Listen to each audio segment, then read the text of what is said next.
Comment pourrez-vous nous expliquer et justifier votre lâche silence, quand vous savez que des enfants sont emprisonnés dans l'indifférence?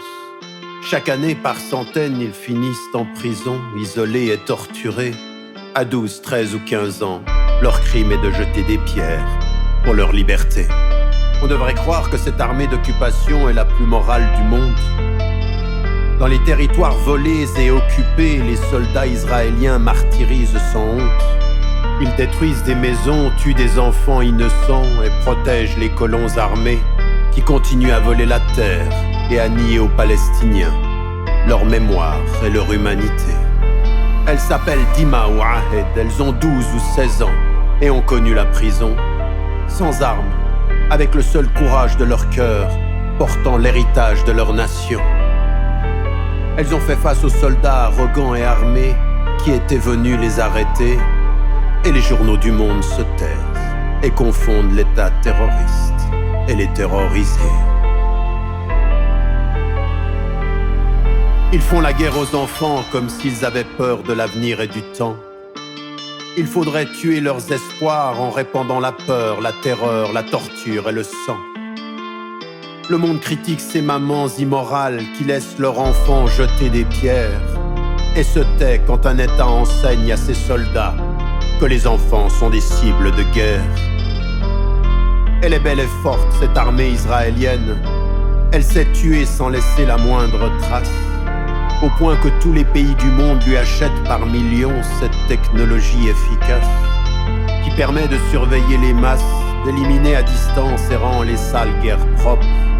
Ils ont le savoir-faire et la méthode au point de faire du profit sur le mal qu'ils exportent. Ils s'appellent Hassan ou Mohammed. À 13 ou 15 ans, ils sont morts ou en prison, sans armes, avec le seul courage de leur cœur, portant l'héritage de leur nation. Le premier fut torturé, le second a jeté des pierres, une balle dans la tête l'a tué. Et les journaux du monde se taisent et confondent l'État terroriste et les terrorisés. Nous pourrons faire semblant de ne pas voir cet apartheid, ce racisme institutionnalisé, cette arrogance et ce mépris qui terrifient le monde qui n'ose plus rien dire ni condamner. Tout est permis à ces dirigeants hautains qui ont déshumanisé un peuple et son identité. Ils crieront au scandale, à l'antisémitisme déclaré de tous ceux qui oseront les critiquer. Vous nous invitez aujourd'hui à transformer cet ignoble conflit en cause humanitaire. Construisons des écoles, des hôpitaux, envoyons de l'argent, soyons bons et solidaires. Qu'importe si l'armée d'occupation les détruit chaque année, à chacune de leurs guerres. Il faudrait cesser de parler de colonisation, de la terreur et du vol planifié de la terre. Et si désormais c'était le contraire? Et si justement il ne fallait plus se taire? Ils s'appellent Dima, Ahed, Mohammed, Hassan, Rachel ou Tom. Jeunes, ils résisteront, sans armes, avec le seul courage de leur cœur, portant l'héritage d'une digne nation. Les médias du monde peuvent bien faire mine de confondre l'État terroriste et les terrorisés. Et l'État peut bien opprimer et tuer en silence. Rien n'arrêtera leur marche vers la liberté. Mandela, qui un jour fut diabolisé et enfermé, l'a dit et répété avec force, sagesse et dignité. Ils ne sont pas terroristes, les justes résistants.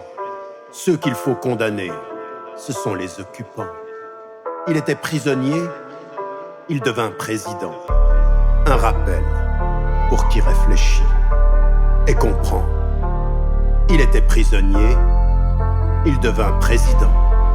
Un rappel pour qui réfléchit et comprend.